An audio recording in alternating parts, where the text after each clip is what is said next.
Krisis Timor Timur tahun 1999 dimulai dengan serangan militan anti kemerdekaan terhadap warga sipil, dan meluas menjadi kerusuhan di seluruh Timor Timur, berpusat di ibu kota Dili. Kerusuhan meletus setelah mayoritas pemilih referendum Timor Timur memilih merdeka dari Indonesia. Sekitar 1.400 penduduk tewas. Tentara PBB Intervet dikirim ke Timor Timur untuk mengembalikan stabilitas dan menjaga perdamaian. Kemerdekaan Timor Timur, atau bahkan otonomi daerah yang terbatas, tidak diperbolehkan di bawah rezim Orde Baru. Kendati opini publik Indonesia pada tahun 1990-an kadang-kadang menunjukkan apresiasi yang kurang baik terhadap orang Timor. Secara luas dikhawatirkan bahwa kemerdekaan Timor Timur akan mengacaukan persatuan Indonesia. 49 upaya mediasi baru yang ditengahi PBB antara Indonesia dan Portugal dimulai pada awal 1997. 50 Krisis finansial Asia 1997. Bagaimanapun, menyebabkan pergolakan luar biasa di Indonesia dan menyebabkan pengunduran diri Soeharto pada Mei tahun 1998, mengakhiri 32 tahun masa kepresidenannya. 51. Prabowo yang pada saat itu menjabat sebagai Komandan Cadangan Strategis Indonesia yang kuat, pergi ke pengasingan di Yordania dan operasi militer di Timor Timur merugikan pemerintah Indonesia yang bangkrut $1 juta per hari. 52 periode reformasi yang relatif terbuka, termasuk perdebatan yang belum pernah terjadi sebelumnya tentang hubungan Indonesia dengan Timor Timur. Selama sisa tahun 1998, forum-forum diskusi berlangsung di seluruh Dili untuk mengupayakan referendum. 52 Menlu Ali Alatas menggambarkan rencana otonomi bertahap yang mengarah pada kemungkinan kemerdekaan sebagai hanya rasa sakit, tanpa ada keuntungan, bagi Indonesia. 53 Pada tanggal 8 Juni tahun 1998, 3 minggu setelah menjabat, B.J. Habibie mengumumkan bahwa Indonesia akan segera menawarkan Timor Timur rencana khusus untuk otonomi. 51. Pada akhir tahun 1998, pemerintah Australia John Howard mengirim surat kepada Indonesia yang berisi nasihat tentang perubahan kebijakan Australia, dan menganjurkan referendum kemerdekaan dalam 1 dekade. Presiden Habibie melihat bahwa rencana Indonesia di Timor Timur seperti pemerintahan kolonial dari Indonesia dan dia memutuskan untuk mengadakan referendum cepat mengenai masalah ini. 54. Indonesia dan Portugal mengumumkan pada tanggal 5 Mei tahun 1999 bahwa pemungutan suara akan diadakan yang memungkinkan rakyat Timor Timur untuk memilih antara rencana otonomi atau kemerdekaan. Pemungutan suara yang akan diselenggarakan oleh Misi Perserikatan Bangsa-Bangsa di Timor Timur UNAMET, semula dijadwalkan pada tanggal 8 Agustus tetapi kemudian ditunda hingga tanggal 30 Agustus. Indonesia juga bertanggung jawab atas keamanan. Rencana ini menimbulkan kekhawatiran di Timor Timur. Tetapi banyak pengamat percaya bahwa Indonesia akan menolak untuk mengizinkan penjaga perdamaian asing selama pemungutan suara. Ketika kelompok-kelompok pendukung otonomi dan kemerdekaan mulai berkampanye, serangkaian kelompok paramiliter pro-integrasi dari Timor Timur mulai mengancam kekerasan, dan memang melakukan kekerasan, di seluruh negeri. Dengan tuduhan bias pro-kemerdekaan di pihak UNAMET, kelompok-kelompok tersebut terlihat bekerja sama dan menerima pelatihan dari tentara Indonesia. Sebelum kesepakatan Mei diumumkan, serangan paramiliter bulan April di Likisya menyebabkan puluhan orang Timor Timur tewas. Pada tanggal 16 Mei tahun 1999, komplotan yang didampingi oleh tentara Indonesia menyerang tersangka aktivis kemerdekaan di Desa Atara. Pada bulan Juni kelompok lain menyerang kantor UNAMET di Maliana. Pihak berwenang Indonesia mengaku tidak berdaya untuk menghentikan apa yang diklaimnya sebagai kekerasan antara faksi-faksi Timor Timur yang saling bersaing. Tetapi Ramos Horta orang lain mencemooh gagasan semacam itu. 56 pada Februari tahun 1999 ia berkata, sebelum Indonesia mundur, mereka ingin membuat kekacauan besar dan destabilisasi, seperti yang selalu mereka janjikan. Kami telah secara konsisten mendengar bahwa selama bertahun-tahun dari militer Indonesia di Timor. 57. Ketika para pemimpin milisi memperingatkan akan pertumpahan darah, Duta Besar Keliling Indonesia Francisco Lopez da Cruz menyatakan, jika orang menolak otonomi, ada kemungkinan darah akan mengalir di Timor Timur.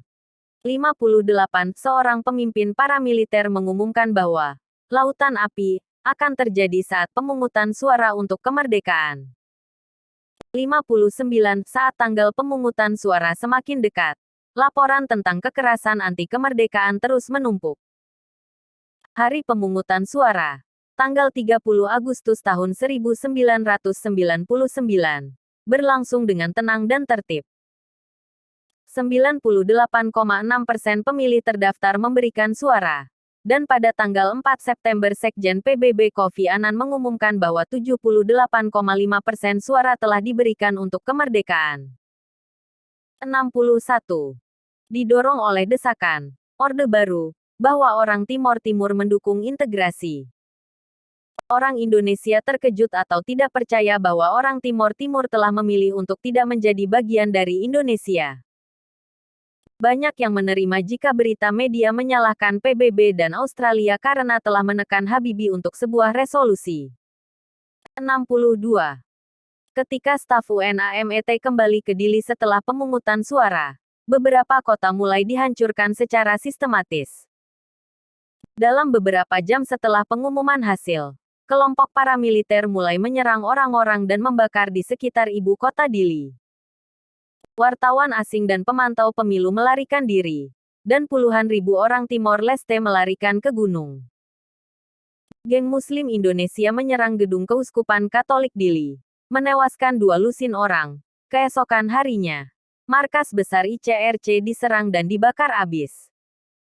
Hampir 100 orang terbunuh di Suai, dan laporan tentang pembantaian serupa membludak di Timor Timur. 63. Sebagian besar staf PBB yang dikurung di kompleks mereka di Dili, yang telah dibanjiri pengungsi, menolak untuk mengungsi kecuali para pengungsi itu ditarik juga, bersikeras bahwa mereka lebih baik mati di tangan kelompok paramiliter. 61. Pada saat yang sama, pasukan Indonesia dan geng paramiliter memaksa lebih dari 200.000 orang ke Timor Barat, ke kamp-kamp yang digambarkan oleh Human Rights Watch sebagai kondisi yang menyedihkan. 64. Setelah beberapa minggu, pemerintah Australia menawarkan untuk mengizinkan para pengungsi di kompleks PBB bersama dengan staf PBB untuk dievakuasi ke Darwin, dan semua pengungsi kecuali 4 staf PBB dievakuasi. Ketika delegasi PBB tiba di Jakarta pada tanggal 8 September mereka diberitahu oleh Presiden B.J. Habibie bahwa laporan pertumpahan darah di Timor Timur adalah fantasi dan kebohongan. 65. Jenderal Wiranto dari militer Indonesia bersikeras bahwa tentaranya memiliki situasi di bawah kendali.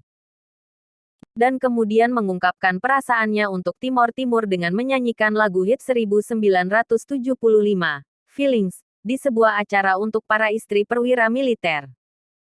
Kekerasan tersebut disambut dengan kemarahan publik yang meluas di Australia, Portugal dan di tempat lain dan para aktivis di Portugal, Australia, Amerika Serikat dan negara-negara lain menekan pemerintah mereka untuk mengambil tindakan. Perdana Menteri Australia John Howard berkonsultasi dengan Sekjen PBB Kofi Annan dan melobi Presiden AS Bill Clinton untuk mendukung pasukan penjaga perdamaian internasional yang dipimpin Australia untuk memasuki Timor Timur guna mengakhiri kekerasan. Amerika Serikat menawarkan sumber daya logistik dan intelijen yang penting dan kehadiran pencegah di luar cakrawala, tetapi tidak mengerahkan pasukan untuk operasi tersebut. Akhirnya, pada tanggal 11 September Bill Clinton mengumumkan 68. Saya telah menjelaskan bahwa kesediaan saya untuk mendukung bantuan ekonomi masa depan dari masyarakat internasional akan tergantung pada bagaimana Indonesia menangani situasi mulai hari ini. Petik 2. Indonesia dalam kesulitan ekonomi yang parah, mengalah. Presiden B.J. Habibie mengumumkan pada tanggal 12 September bahwa Indonesia akan menarik tentaranya dan mengizinkan pasukan penjaga perdamaian internasional yang dipimpin Australia untuk memasuki Timor Timur. 69. Garnisun Indonesia di timur pulau itu adalah Batalion 745, yang sebagian besar ditarik melalui laut. Tetapi satu kompi mengambil kendaraan batalion dan alat berat, mundur ke barat sepanjang jalan pantai utara, menuju Dili dan perbatasan Indonesia, meninggalkan kematian dan kehancuran saat mereka pergi. Mereka membunuh lusinan penduduk desa yang tidak bersalah dan tidak bersenjata di sepanjang jalan dan di dekat Dili, membunuh seorang jurnalis dan berusaha membunuh dua lagi. Pada tanggal 15 September tahun 1999, DKPBB menyatakan keprihatinannya atas situasi yang memburuk di Timor Timur dan mengeluarkan resolusi DKPBB 1264 yang menyerukan kekuatan multinasional untuk memulihkan perdamaian dan keamanan di Timor Timur, untuk melindungi dan mendukung misi Perserikatan Bangsa-Bangsa di sana, dan untuk memfasilitasi operasi bantuan kemanusiaan sampai pasukan penjaga perdamaian Perserikatan Bangsa-Bangsa dapat disetujui dan dikerahkan di daerah tersebut. Interfet, di bawah komando Maijen Peter Cosgrove, memasuki Dili pada tanggal 20 September dan pada tanggal 31 Oktober pasukan Indonesia terakhir telah meninggalkan Timor Timur. 71. Kedatangan ribuan tentara internasional di Timor Timur menyebabkan milisi melarikan diri melintasi perbatasan ke Indonesia, di mana serangan lintas batas sporadis oleh milisi terhadap pasukan Interfet dilakukan. Administrasi sementara PBB di Timor Timur UNTAET, didirikan pada akhir Oktober dan mengatur wilayah itu selama 2 tahun. Kontrol negara diserahkan kepada pemerintah Timor Leste dan kemerdekaan dideklarasikan pada tanggal 20 Mei tahun 2002. 72 pada tanggal 27 September di tahun yang sama, Timor Leste bergabung dengan Perserikatan Bangsa-Bangsa sebagai anggota ke-191. 73. Sebagian besar pasukan militer Interfet berasal dari Australia, lebih dari 5.500 tentara pada puncaknya, termasuk infanteri brigade, dengan dukungan lapis baja dan penerbangan. Sementara 22 negara lain akhirnya berkontribusi membentuk kekuatan yang pada puncaknya berjumlah lebih dari 11.000 tentara. 74. Amerika Serikat memberikan dukungan logistik dan diplomatik yang penting selama krisis. Kapal penjelajah USS Mobile Bay beroperasi di laut lepas, sementara kapal Australia, Kanada, dan Inggris memasuki Dili. Sebuah batalion infanteri marinir AS yang terdiri dari 1.000 orang, ditambah baju besi dan artileri organik, juga ditempatkan di lepas pantai di atas USS Bellewood untuk menyediakan cadangan strategi jika terjadi oposisi bersenjata yang signifikan.